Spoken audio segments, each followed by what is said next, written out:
Counsel for the defense submitted that the application was not properly before court and did not meet the threshold as it does not bear the official stamp of the court. He submitted that there was no oath before court, as the affidavit before court was not signed by the deponent and that it was not dated, and as such, and that it was not intended to be used in this application as it did not indicate. And the same is indicating that it was an application, an affidavit to oppose bond, and yet the accused had not been charged.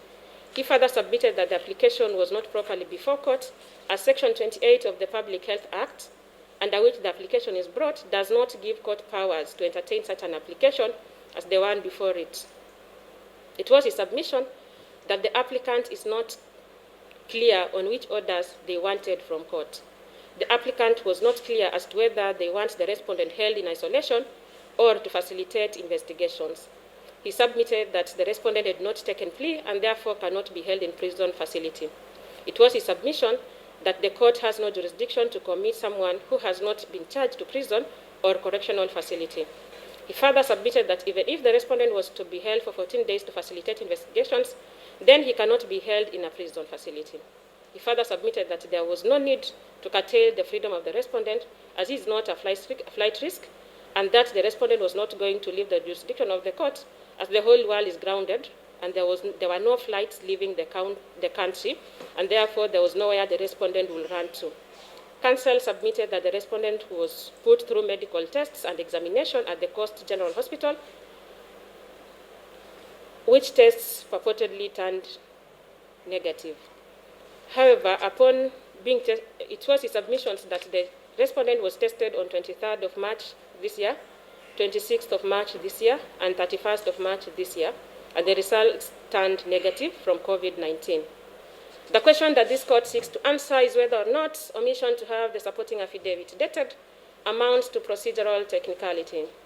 In attempt to define what amounts to procedural technicality, Justice Marete, in the case of James Mangeli Moso versus Ezetech Limited, 2014 EKL, stated as follows: a technicality to me is a provision of law or procedure that inhibits or limits the direction of pleadings, proceedings, and even decisions on court matters.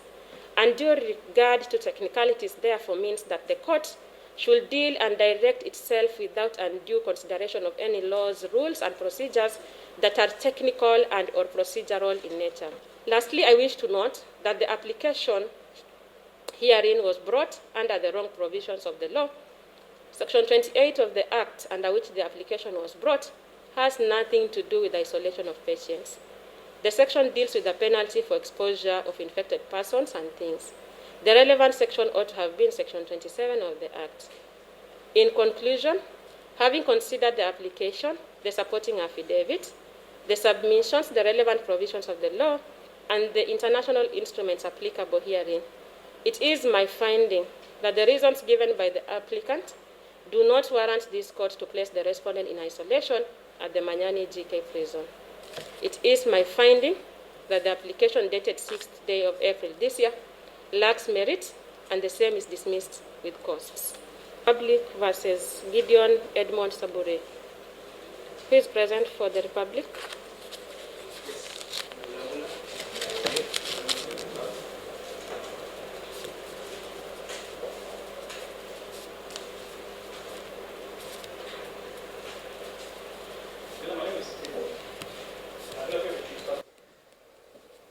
And indeed, as the State Council put it, it's clear that the document that has been presented before court, I've gone through it. It indicates that His Excellency the President was speaking to journalists from a vernacular radio station. We are not privy as to who did the translation and as to whether what is contained in the document before court is actually the exact position as to what transpired. So I may not be in a position to comment on that because I'm not sure if what is there is the exact position. The truthfulness of the document is in question. Secondly, as to the DPP, Mr. Haji, whether it is true or not true that he has made comments on the matter, but in any event, counsel for the defense and the accused. The judiciary is an independent arm of the government, and matters are dealt with and determined based on the evidence adduced, taking into account the facts presented before court and the law. The judiciary cannot therefore be directed on how to handle a matter. This matter shall be procedurally dealt with, and based on the evidence that shall be adduced, a proper and justifiable verdict shall be reached by the judicial officer who shall handle the matter without fear or favor of any intimidation. There's no need for the defense to panic. And lastly, since this matter is now properly before court, I urge all Kenyans to observe the sub judice rule, desist from making any comments in respect to this matter as to its merits or demerits. This is a matter that is live before court. Let the court deal with this matter without being perceived that it is under any duress on how to handle the matter.